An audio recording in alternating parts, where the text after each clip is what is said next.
Welcome student, তোমাদের খেয়াল আছে আমরা আলোচনা করছিলাম কি ক্লাস 12-এর প্রথম অধ্যায় সলিড স্টেট।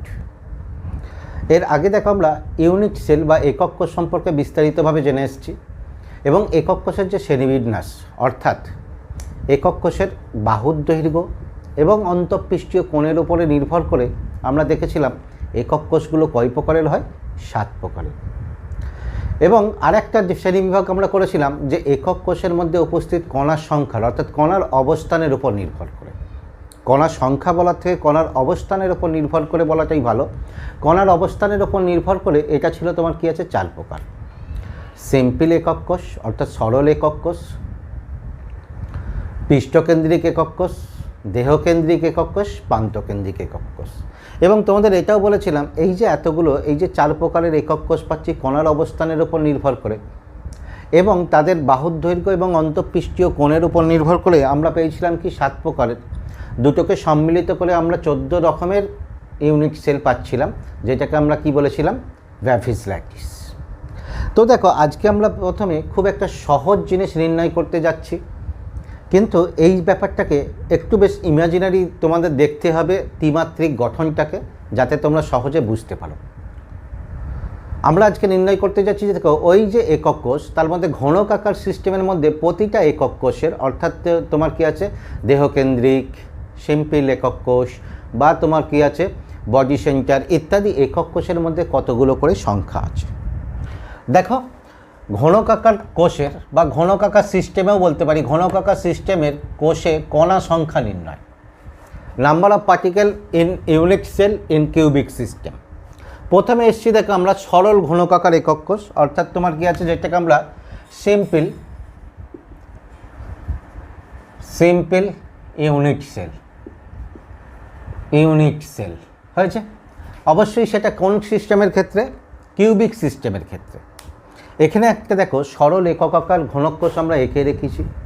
এখন দেখো তোমাদের মনে আছে আমরা সরল একক কোষ কাকে বলছিলাম, যে একক কোষের মধ্যে কণাগুলো কেবলমাত্র কোষের কৌণিক বিন্দুতে অবস্থান করে তাদের ক্ষেত্রে আমরা বলছিলাম কি সরল একক কোষ। ঠিক আছে, তাহলে দেখো আমি যদি এইটাতে একক কোষের মধ্যে কণাগুলো বসাই, দেখো ধরো কৌণিক বিন্দুতে প্রতিটা করে এক একটা করে কণা আছে অর্থাৎ ক্লাস গঠনকারী কণা।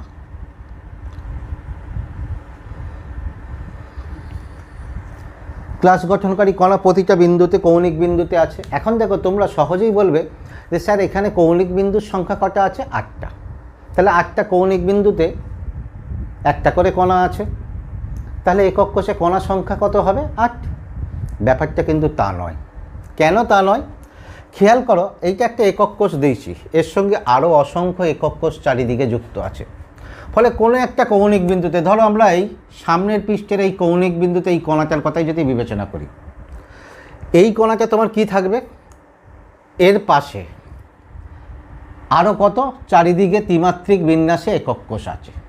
ফলে এই কণাটা শুধু যে এই একক কোষের মধ্যে থাকবে তা নয়, এ পরস্পর সংলগ্ন 8টা একক কোষের মধ্যে থাকবে। ভালো করে খেয়াল করো, এর ক্ষেত্রে কৌণিক বিন্দুতে অবস্থিত কোনো কণা সে কি করবে, পরস্পর সংলগ্ন 8টা একক কোষের মধ্যে থাকবে বা 8টা একক কোষের সাধারণ বা কমন কণা। আমরা যদি একটু ছবিটা আঁকতে চেষ্টা করি, দেখো ধরে নাও এই একটা কিউবিক সিস্টেম নিয়েছি,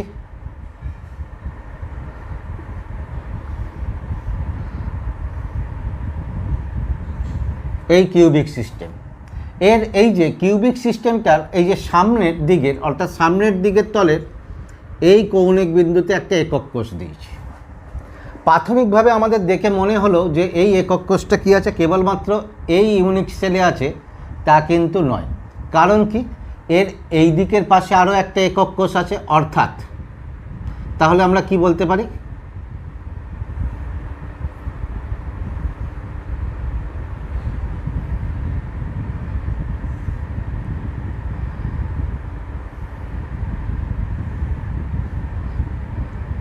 তাহলে এই যে একক কোষ আমরা নিয়েছিলাম, দেখো এই টিক দিয়ে একক কোষটা, এই একক কোষের এই ডান পাশে যে একক কোষটা আছে তার ক্ষেত্রেও এই কণাটা কমন। আবার যদি দেখো এর ক্ষেত্রে আমরা দেখি উপরের দিকের একক কোষ, অর্থাৎ দেখো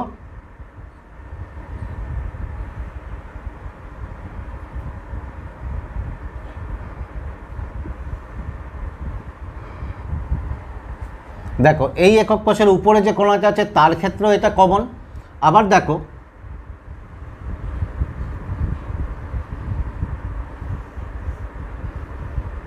এই উপরের দিকে ডান পাশে যে একক কোষটা আছে তার ক্ষেত্রেও এটা কমন। তাহলে দেখো এখন কি পেলাম, 4টে একক কোষের ক্ষেত্রে কমন।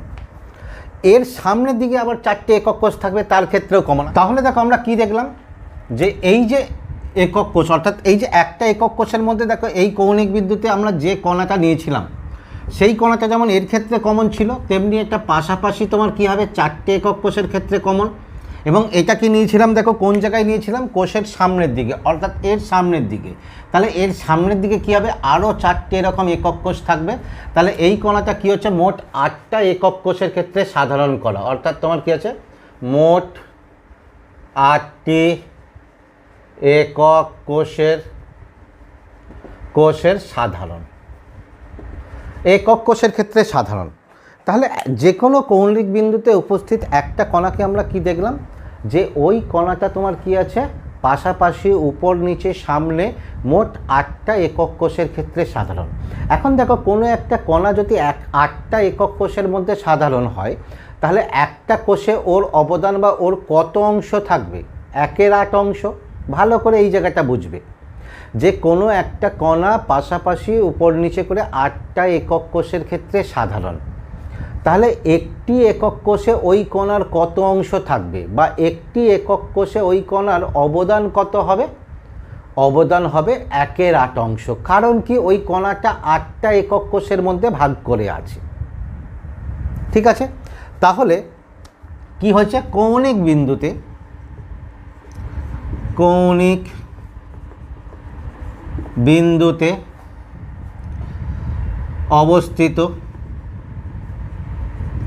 অবস্থিত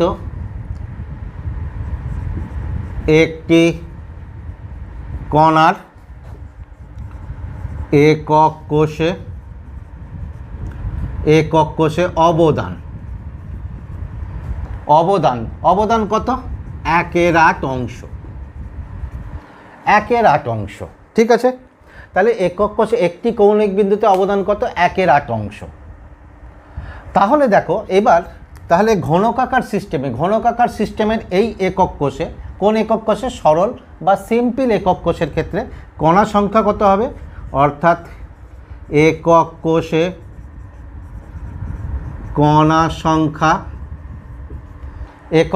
কণা সংখ্যা সমান কি হবে, কৌণিক বিন্দুর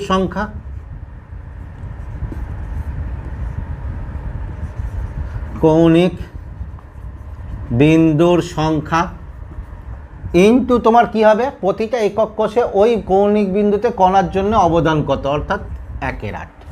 তাহলে কত, কৌণিক বিন্দুর সংখ্যা কত, 8 গুণিত 1/8 সমান কত হচ্ছে 1টি।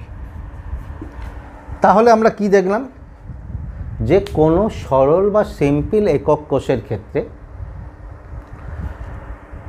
তোমার কি হচ্ছে, কৌণিক বিন্দু আছে 8টা, প্রতিটা বিন্দুতে একটা করে কণা আছে, এবং প্রতিটা কণার একটা একক কোষের মধ্যে অবদান কত, 1/8 অংশ।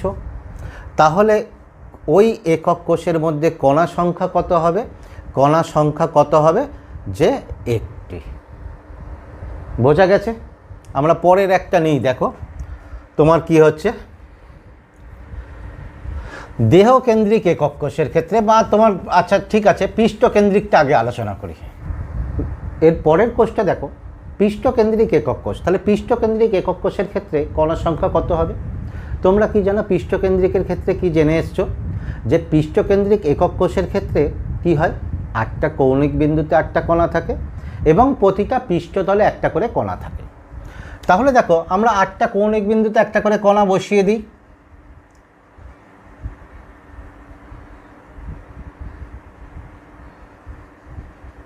আটটা কৌণিক বিন্দুতে 8টা, এছাড়াও কি আছে, প্রতিটা পৃষ্ঠতলে একটা করে এরকম কণা আছে। ঠিক আছে, এই সামনের পৃষ্ঠে একটা, পেছনের পৃষ্ঠে, এই পৃষ্ঠে একটা, এই, তাহলে কটা পৃষ্ঠতল আছে, মোট 6টা পৃষ্ঠতল, প্রতিটা পৃষ্ঠতলে একটা করে কণা আছে। এখন দেখো আমরা এর আগের কোষে অর্থাৎ সরল একক কোষের ক্ষেত্রে আমরা তোমার কি আছে আলোচনা করে এসেছি, যে কৌণিক বিন্দুতে উপস্থিত একটা কণার জন্য উক্ত একক কোষে অবদান কত 1/8। এখন দেখো এই পৃষ্ঠকেন্দ্রে ভালো করে খেয়াল করো, এই পৃষ্ঠকেন্দ্রে কি হবে, উপস্থিত একটা কণার জন্য ওই একক কোষে ওই কণাটার অবদান কত। খেয়াল করো এই একটা পৃষ্ঠকেন্দ্রে অবস্থিত কোনো একটা কণা কটা একক কোষের ক্ষেত্রে সাধারণ হবে, দুটো একক কোষের ক্ষেত্রে। দেখে নাও, আমি যদি বলি এইখানে ছবিটা রেখে দিয়েছি, দেখো এইখানে একটা কণা আছে, তাহলে এই কণাটা কোন, এই একক কোষের ক্ষেত্রেও সাধারণ, আবার এই একক কোষের ক্ষেত্রেও সাধারণ। তাহলে পৃষ্ঠকেন্দ্রে উপস্থিত একটা কণা কী হচ্ছে, দুটো একক কোষের ক্ষেত্রে সাধারণ।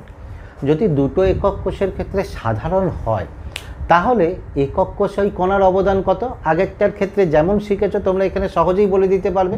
ভেবে দেখো কত হবে, কত হবে, দুটোর ক্ষেত্রে সাধারণ, তাহলে একটা একক কোষে অবদান কত, বা একটা একক কোষে ওর কত অংশ থাকবে, 1/2 অংশ।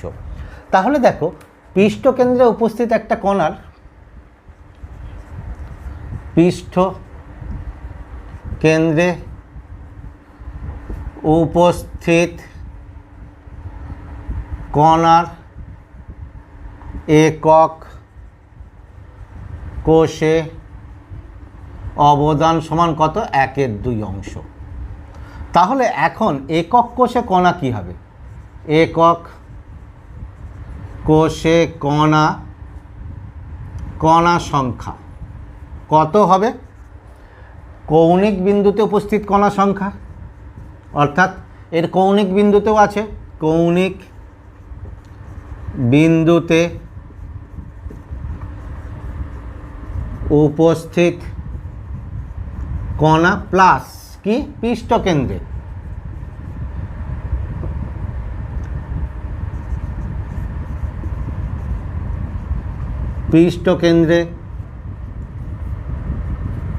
উপস্থিত কণা, এই দুটোর সমষ্টি। তাহলে কৌণিক বিন্দুতে কতগুলো কৌণিক বিন্দু আছে দেখো, 8টা কৌণিক বিন্দু, 8, প্রতিটা কৌণিক বিন্দুতে কণার অবদান কত, 1/8 প্লাস পৃষ্ঠকেন্দ্র কটা আছে দেখো, পৃষ্ঠকেন্দ্র কটা, 6টা, 1 2 3 4, সামনে একটা পেছন দিকে একটা, তাহলে পৃষ্ঠকেন্দ্রে 6 গুণিত একটাতে অবদান কত, 1/2 অংশ। তাহলে দেখো মোট কটা হচ্ছে দেখো, 1 + 3, মোট 4টে। তাহলে পৃষ্ঠকেন্দ্রে উপস্থিত বা কোনো পৃষ্ঠকেন্দ্রিক ঘনকাকার সিস্টেমের ক্ষেত্রে একক কোষের মধ্যে উপস্থিত কণা সংখ্যা আমরা কত দেখলাম, কণা সংখ্যা হচ্ছে 4। বোঝা গেছে? পরেরটা আসছি দেখো তোমার দেহকেন্দ্রিক একক কোষের ক্ষেত্রে। দেহকেন্দ্রিক বডি সেন্টার একক কোষ, ঠিক আছে।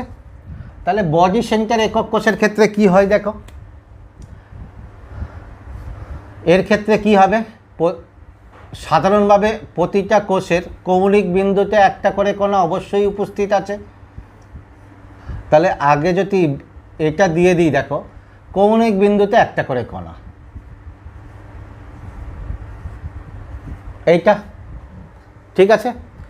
আর দেখো আরেকটা কোথায় আছে, একদম একক কোষের কেন্দ্রে, সেটা কি বলেছিলাম তোমাদের, বলেছিলাম প্রতিটা পৃষ্ঠতল থেকে বা প্রতিটা কৌণিক বিন্দু থেকে এর দূরত্ব কি হয়, সমান হয়, অর্থাৎ সমান দূরত্বে আছে।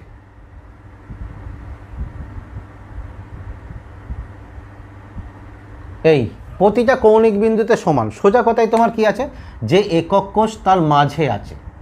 তাহলে এই যে কেন্দ্রে যে কণাটা আছে, ভালো করে দেখো, কেন্দ্রে যে কণা আছে সেটি কি হচ্ছে, ওই একক কোষের নিজস্ব কণা,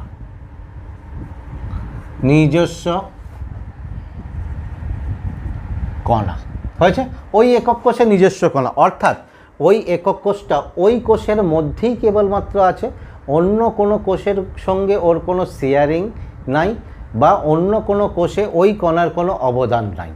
তাহলে এখানে দেখো একক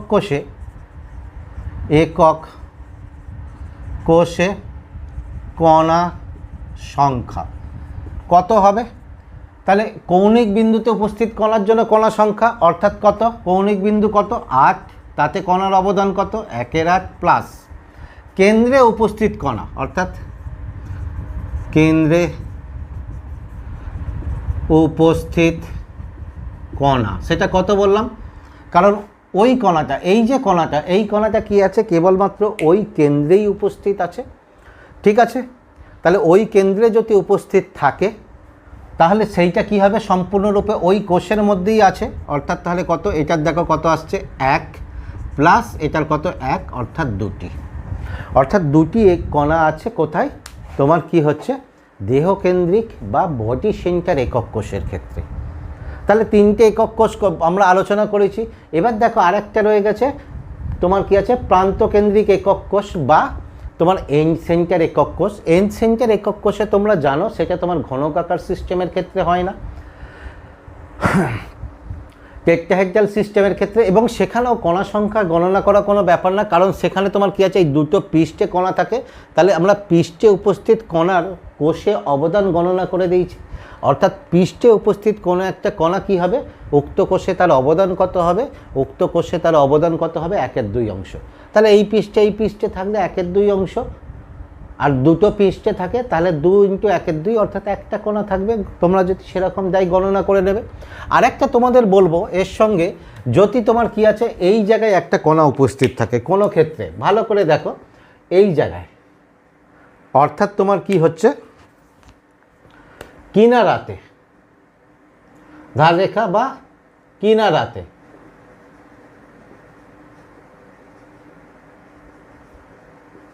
উপস্থিত কণা, তার ক্ষেত্রে কোষে অবদান কত হবে? কোষে যদি কখনো এরকম দেয়, কোষে অবদান কত হবে? দেখো ভালো করে দেখো, একটা একক কোষে যদি আমরা দেখি, যে কোনো একক কোষে ধরে নিলাম যে এর ক্ষেত্রে একটা কিনারায় যে যতগুলো তোমাদের কিনারা দেবে সেই অনুযায়ী আমাদের গণনা করতে হবে। আমরা দেখব একটা কিনারায় থাকার জন্য ওই কণাটার একটা একক কোষে অবদান কত। দেখো তো এইখানে আমি বসাচ্ছি, ধরে নাও এই কিনারাটাই আমি বসিয়েছি। ভালো করে দেখো এই কিনারাটাই, অর্থাৎ এইখানে যেটা দিয়েছি দেখো সেটা এখানেই দিয়েছি, এই কিনারায়, এই একক কোষে। তাহলে এই একক কোষে এই কিনারায় অবস্থিত কণা কটা একক কোষের ক্ষেত্রে সাধারণ? দেখো এ পাশে যে একক কোষটা আছে তার ক্ষেত্রে সাধারণ, উপরে যে একক কোষ আছে তার ক্ষেত্রে সাধারণ, এবং এই যে একক কোষ আছে তার ক্ষেত্রে সাধারণ, অর্থাৎ 4টে একক কোষের ক্ষেত্রে সাধারণ কণা। তাহলে কোষে অবদান কত হবে? কোষে অবদান কত হবে? কোষে অবদান কত হবে? অর্থাৎ 1/4 অংশ। ঠিক আছে, যদি এটা সাধারণত দেয় না, যদি তোমাদের দেয় যে ওরকম ধার বা কিনারায় যদি কণা উপস্থিত থাকে একটা কোষে, বলে দিল ধরো তোমার কি আছে? 4টে বিপরীত ধার বা কিনারায় তোমার কণা উপস্থিত আছে, তাহলে কোষে কণা সংখ্যা কত হবে? তাহলে আমরা কি করব? এটাকে 4 দিয়ে গুণ করে দেবো। যদি দুটো ধার বা কিনারায় বলে তাহলে 2 দিয়ে গুণ করে দেবো, কারণ আমাদের মেন গণনাটা কোন জায়গায়? গণনাটা হচ্ছে তোমার কি আছে? কোনো একটা কণা একক কোষের ক্ষেত্রে তার অবদান কত আছে। বোঝা গেছে? এখন দেখো এই গণনাটা থেকে আমরা কি করতে পারবো? আমরা কোনো একটা নির্দিষ্ট পরিমাণ তোমার ধাতব ক্লাসে বা অন্য ক্লাসের ক্ষেত্রে একক কোষের সংখ্যা গণনা করতে পারি। এতক্ষণ দেখো আমরা কি আলোচনা করলাম? একক কোষে উপস্থিত কণা সংখ্যা নির্ণয়। এখন দেখো তোমাদের মনে হতে পারে এই রকম কণা সংখ্যা নির্ণয়গুলো, ডিটারমিনেশনগুলো কি পরীক্ষায় পড়ে? একদম সরাসরি ডিটারমিনেশন পরীক্ষায় পড়ে না, শর্ট কোশ্চেন আসতে পারে। কণা সংখ্যা নির্ণয় অর্থাৎ তোমার কি আছে? কোনো একটা একক কোষের মধ্যে কতগুলো কণা আছে ইত্যাদি। কিন্তু তার থেকেও যেটা ইম্পর্টেন্ট দেখো, আমরা এখন করতে যাচ্ছি এই ধারণার উপর ভিত্তি করে আমরা কি করতে পারি? আমরা তোমার কি আছে? কোনো একটা নির্দিষ্ট, কোনো একটা ক্লাস আকার পদার্থের নির্দিষ্ট পরিমাণের মধ্যে কতগুলো তোমার একক কোষ আছে নির্ণয় করতে পারবো। বা যদি এরকমও তোমাদের দিয়ে দেয় যে একক কোষের সংখ্যাও বলে দিল, তখন কোষটা কোন ধরনের কোষ, অর্থাৎ সরল কোষ, দেহকেন্দ্রিক কোষ না পৃষ্ঠকেন্দ্রিক কোষ, সেটা আমরা কণা সংখ্যা নির্ণয় করার মাধ্যমে আমরা বলে দিতে পারবো যে ওই কোষটা কীরূপ কোষ। এছাড়াও দেখবে এর ফলে তোমাদের পরের ক্লাসে তোমার প্যাকিং ফ্যাকশন বা প্যাকিং দক্ষতা যখন আলোচনা করব তখন আমাদের এই থিওরিটা জানতে হবে, অর্থাৎ একক কোষের মধ্যে কতগুলো করে কণা উপস্থিত আছে। তাহলে এখন দেখো আমরা কি করছি? ক্লাস আকার কঠিনের নির্দিষ্ট পরিমাণে একক কোষের সংখ্যা নির্ণয় করতে যাচ্ছি। ঠিক আছে, আমাদের এতক্ষণ যেটা আলোচনা করলাম সেই ধারণার উপর ভিত্তি করে ভালো করে দেখো, ধরো তোমার ডাব্লু গ্রাম অর্থাৎ ডাব্লু গ্রাম ক্লাসাকার পদার্থ, ঠিক আছে, কোনো ক্লাসাকার পদার্থ ধরে নাও কোনো ধাতব ক্লাস যার পারমাণবিক ভর m, ঠিক আছে। তাহলে দেখো আমরা কি করতে পারি, যে ডাব্লু গ্রাম পদার্থে কণা সংখ্যা, ভালো করে দেখো ডাব্লু গ্রাম পদার্থে কণা সংখ্যা, সিম্পলভাবে আমরা কি করতে পারি, বা এই রকম না করে তোমার কি আছে, সরলভাবে আমরা দেখতে পারি যে ডাব্লু গ্রাম পদার্থ সমান কি বলতে পারি, W/m, আণবিক ওজন দিয়ে ভাগ করেছি এত, মোল পদার্থ সমান কি করতে পারি, দেখো এক মোলে কতগুলো কণা আছে, অ্যাভোগাড্রো সংখ্যা, অতএব W/m × n এতটি কণা হয়েছে, এতটি কণা। এবার দেখো যদি কোনো একক কোষে, অর্থাৎ যদি কোনো একক কোষে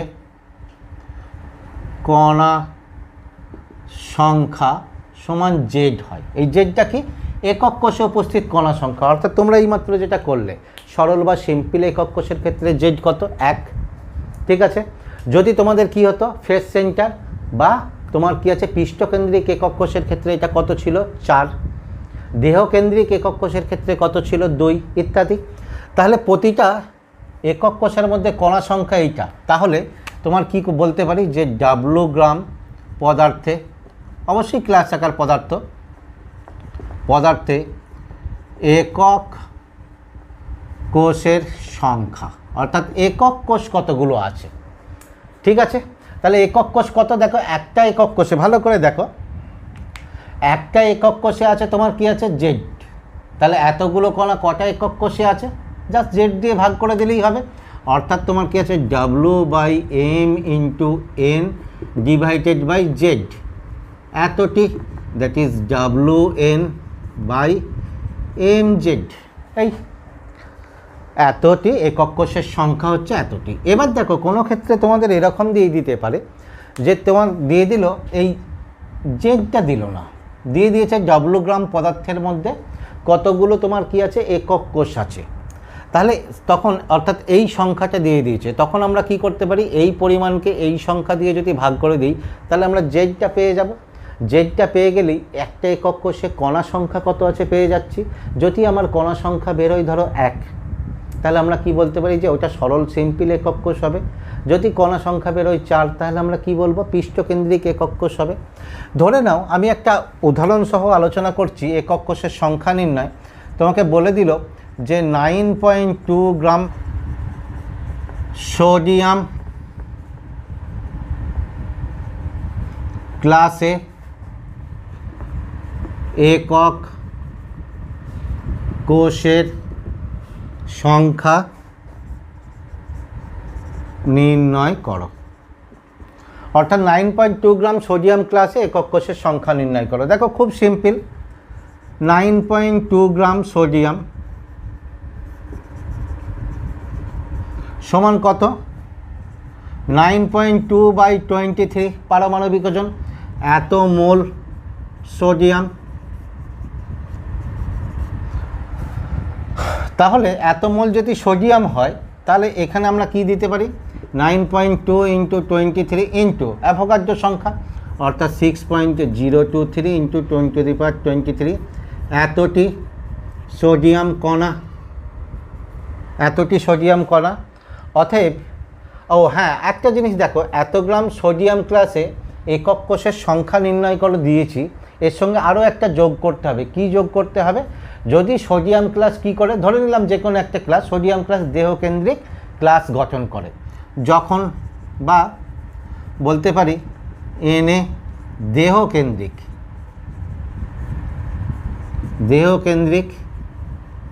ক্লাস গঠন করে। তাহলে দেহকেন্দ্রিক ক্লাস গঠন করে দেহকেন্দ্রিক ক্লাসে প্রতিটা একক কোষের ক্ষেত্রে কণা সংখ্যা কত আছে তোমরা এইমাত্র দেখে এসছো, ক্যালকুলেশন কত, 2টি। ঠিক আছে, তাহলে 2টি, তাহলে একক কোষের সংখ্যা কত হবে? একক কোষের সংখ্যা সমান কত হবে? 9.2/23, আচ্ছা হ্যাঁ ঠিক আছে, 23 ইন্টু 6.023 ইন্টু 10⁻23 ডিভাইডেড বাই কত হবে? 2, সরি যে 2, এতটি। ক্যালকুলেশনটা করো, ক্যালকুলেশন করলে দেখবে এর ক্ষেত্রে মান আসছে 1.2004 ইন্টু 10⁻23, এতটি। তাহলে একক কোষের সংখ্যা আমরা পেয়ে গেলাম। ঠিক আছে, তোমাদের আরেকটা জিনিস দেখো, বলবো যে কোনো একটা একক কোষ বা কোনো একটা ক্লাস আকার পদার্থের সঙ্গে তার ক্ষেত্রে আমরা সংকেত নির্ণয়ের সঙ্গে একক কোষের কণা সংখ্যার কী সম্পর্ক। এখন দেখো তোমরা ভালো করে একটু খেয়াল করো, তাহলেই বুঝতে পারবে যে কোনো একটা একক কোষের ক্ষেত্রে কণা সংখ্যার অনুপাতই যেটা হবে, তোমার সামগ্রিক কোষে বা সামগ্রিক ক্লাসের মধ্যে কণা সংখ্যার অনুপাত কি হবে? একই হবে। ফলে সেই অনুপাতই তোমার কি হবে? ওই পদার্থের সংকেত হবে। তাহলে কি বললাম? কোনো একটা একক কোষের মধ্যে, সাধারণত এটা আয়নীয় কোষের ক্ষেত্রে, একক কোষের মধ্যে বিপরীত আয়নগুলোর কণা সংখ্যার অনুপাত যেটা হবে তোমার কি হচ্ছে, অন্য একক কোষগুলোতে কণা সংখ্যার অনুপাত সেটাই হবে, বা সামগ্রিক ক্লাসে কণা সংখ্যার অনুপাত সেটাই হবে, এবং তার ফলে তোমার যৌগের সংকেতও কী হবে? সে ওই একই সংকেত হবে। ধরে নাও কোনো একক কোষে এক্স ও ওয়াই এর অনুপাত তোমার কত? 1:1। ঠিক আছে, তাহলে একক কোষে যখন অনুপাত এত, তাহলে ক্লাসের অনুপাত কি হবে? কোনো ক্লাস গঠনের অনুপাত এইটাই হবে। ফলে এই ক্ষেত্রে যৌগের সংকেত হবে কত? যৌগের সংকেত এক্স ওয়াই। যদি দেখো অন্য একটা একক কোষে একই এক্স ও ওয়াই এর অনুপাত ধরে নাও 1:3 হয়, তাহলে যৌগের সংকেত কি হবে? যৌগের সংকেত হবে কত? XY3। একটা উদাহরণ দিয়ে আলোচনা করি, দেখো ধরে নাও এ ও বি দ্বারা গঠিত একক কোষে এ কণা কৌণিক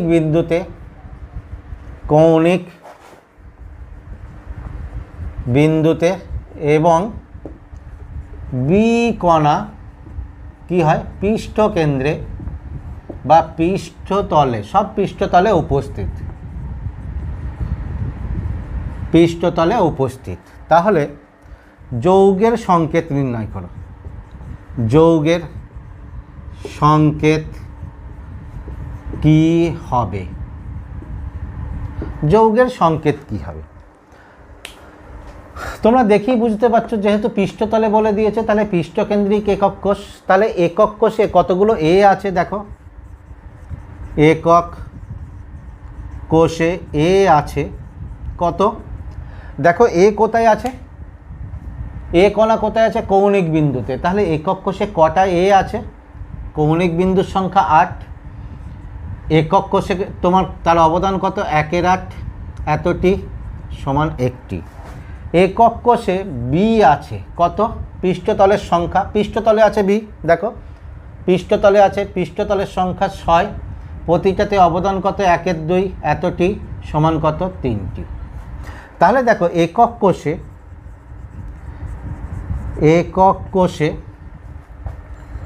A:B, অর্থাৎ এ বি এর অনুপাত কত? 1:3। তাহলে যৌগের সংকেত কত হবে? যৌগের সংকেত হবে তোমার কত? যৌগের সংকেত হবে দেখো AB3। হয়েছে? এই জাতীয় প্রবলেমগুলো কিন্তু তোমাদের দেয়, হয়েছে? ফলে এই জাতীয় প্রবলেমগুলো কিন্তু তোমরা একটু খুব ভালো করে তৈরি করবে। তাহলে এখানে দেখো আমরা একক কোষে উপস্থিত কণা সংখ্যা আলোচনা করলাম। এরপরের দিনে আমরা এই একক কোষে উপস্থিত কণা সংখ্যার উপর ভিত্তি করে, অর্থাৎ পরের ক্লাসে কণা সংখ্যার উপর ভিত্তি করে আমরা কোষের মধ্যে প্যাকিং দক্ষতা নির্ণয় করব। তাহলে এটা তোমরা খুব ভালো করে পড়াটা তৈরি করো।